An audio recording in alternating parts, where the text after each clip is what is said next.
Bakbakan ng Creamline versus Signal maya-maya lang 6:30 PM at ating pag-uusapan yan.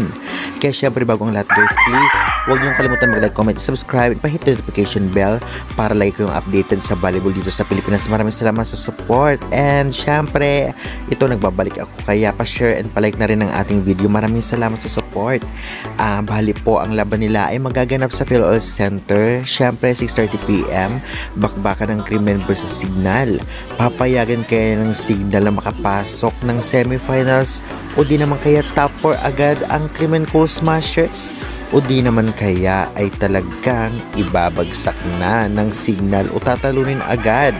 Alam naman natin na malakas ang Signal at nasa rank 2 sila, samantalang ngayon ay nasa rank 5 ang Creamline at minsan na rin tinalo ng Signal ang Creamline Cool Smashers, kaya hindi na bago na talaga namang matalo ulit ang Creamline ng Signal, lalong lalo pa talagang hindi nakapaglaro ng nakaraan laban sa Farm Fresh sina Pons at Jamagalansa, kung saan sila sanang inaasal para manalo ang Creamline. Ganun pa man, aabangan natin ngayon kung talaga maglalaro sila. At syempre hindi naman natin sisisihin sina Valdez at Michelle dahil maganda rin naman ang performance nila, samantalang may mga errors lang kasi, kaya ganun pa man.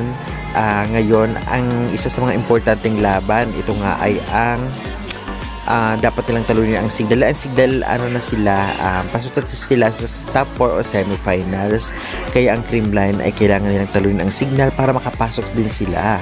Kaya kaabang-abang ang laban na ito. Siyempre, aabangan natin ang performance na Gemma, Pons, Valdez, Tots Carlos, laban kina Santos. Siyempre, si Gandler and yung mga wing spikers at middle ng Signal ay talagang malalakas, kahit si Katindig na talaga namang kayang tapatan din ito ni Nierba at ni Dindin, kaya naman magandang laban to. Offense, defense at blocking halos pareho magaling. At syempre aabangan natin kung talaga namang sino ang first 6 both teams na gagamitin.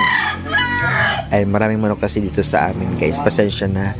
At syempre for me masasabi ko 50-50 ang laban.